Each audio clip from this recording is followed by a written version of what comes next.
अस्सलामु अलैकुम वरहमतुल्लाहि ताला वबरकातुहू। आज हम आपको वज़ू बनाने का सही तरीका आपको बताएंगे भी और दिखाएंगे भी कि किस तरह वज़ू बनाया जाता है। सबसे पहले हम ये जानेंगे कि वज़ू में कितने फ़र्ज़ हैं।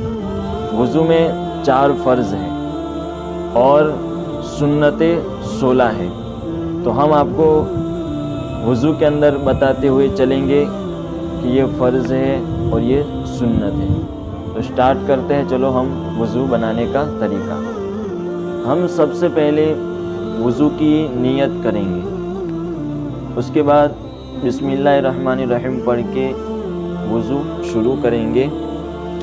सबसे पहले हम दोनों हाथों को धोएंगे, लेकिन ये दोनों उंगलियों के दरमियान जो जगह है इस तरह उंगलियों से खिलाल कर लेंगे। इस तरह से 3 मरतबा हम धो लेते हैं।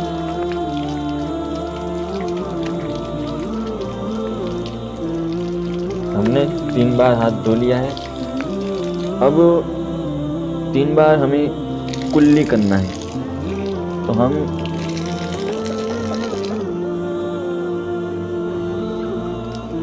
अगर हमारे पास मिसवाक है तो मिसवाक कर लीजिए। अगर मिसवाक नहीं है तो शहादत की उंगली दांतों में इस तरह पानी के साथ फेर लीजिए ताकि दांत में कुछ भरा हो तो वो निकल जाए।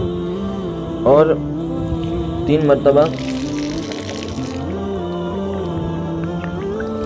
हम इस तरह करेंगे और मुंह में जब पानी लेंगे तो पानी को अंदर चलाएंगे ताकि मुंह का अंदर का कोई हिस्सा कोरा ना रह जाए। हम 3 बार कुल्ली कर ली।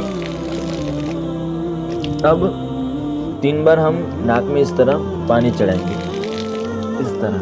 फिर ये उल्टे हाथ की छोटी उंगली इस तरह अंदर नाक में डालेंगे ताकि हमारे अंदर कुछ कचरा हचरा हो तो वो निकल जाए। इस तरह हम 3 बार नाक में उंगली चलाएंगे।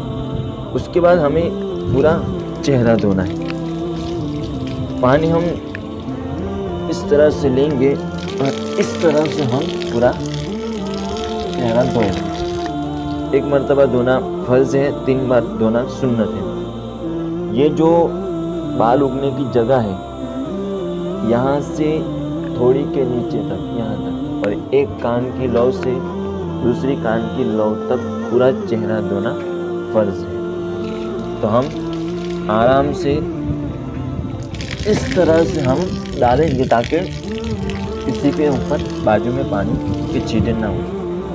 तो हमने ये 3 मरतबा पूरा चेहरा धो लिया। उसके बाद ये कोहनी तक 3 बार दोनों हाथों को धोना है। अक्सर लोग यहाँ पर भूल करते हैं कि ऊपर से इस तरह पानी डालते हैं तो जो बाल उगते हैं तो वो ऐसे चिपक जाते हैं और ऊपर से पानी निकल जाता है और उसके नीचे का जो हिस्सा होता है वो सूखा रह जाता है। तो अक्सर आप पानी इस तरह डालें ताकि बाल खड़े हो जाए और पानी वहाँ तक पहुँच पाए। तो हम दोनों हाथों को 3 बार इस तरह से धो लेंगे कोहनी समेत। हमने हाथों को 3 मरतबा धो लिया। अब तीसरे नंबर पर है चौथाई सर का मसा करना। ये 3 जो उंगलियां हैं इन तीनों उंगलियों को मिला देना है। ये 2 उंगलियां खुली रहेंगी। ये 3 उंगली को मिला के रखना है और सर के बालों पर ये हिस्सा लगाना है। ये हथेली को नहीं लगाना, सिर्फ ये 3 उंगलियों को सर के बालों पे लगाना है। जैसे कि इस तरह से हमने लिया। अब ऐसे करके हम इस तरह से हम चौथे हिस्से सर के हिस्से पर, यानी पहला हिस्सा, दूसरा और तीसरा और ये चौथा हिस्सा हो गया। तो हम इस तरह से लेके जाएंगे और यहाँ पर लाके फिर अब ये हथेली है, इसको हम अब यहाँ से हम यहाँ पे लाए उंगलियों को, अब यहाँ से हम हथेली वापस ले जाएंगे, ऐसे करके हम हथेली को वापस लाए। अब दोनों उंगलियों की जो शहादत की उंगली है उसको कान में इस तरह से डालेंगे और पूरे कान के अंदर ऐसे मसा करेंगे इस तरह से।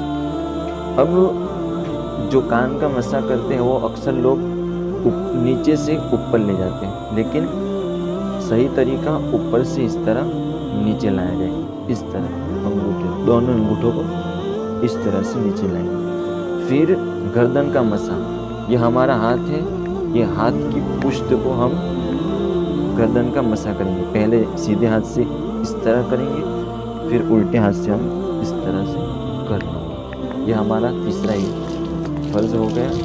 अब हम चौथा फर्ज कि हम पाँव धोएंगे इस तरह से।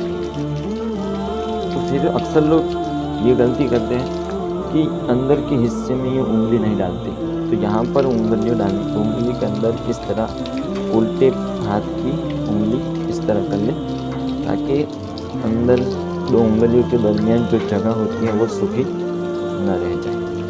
तो पैर भी हम 3 मरतबा इसी तरह धोएंगे। अब सीधे हाथ पैर धो लिया। अब उल्टे हाथ पैर के अंदर जब हम आएंगे धोने के लिए, तो अब यहाँ से हम उंगली नहीं डालेंगे, अब हम यहाँ से शुरू करेंगे, इस तरह से डालेंगे, फिर दूसरे में इस तरह से हम पैर को 3 मरतबा धो लेंगे।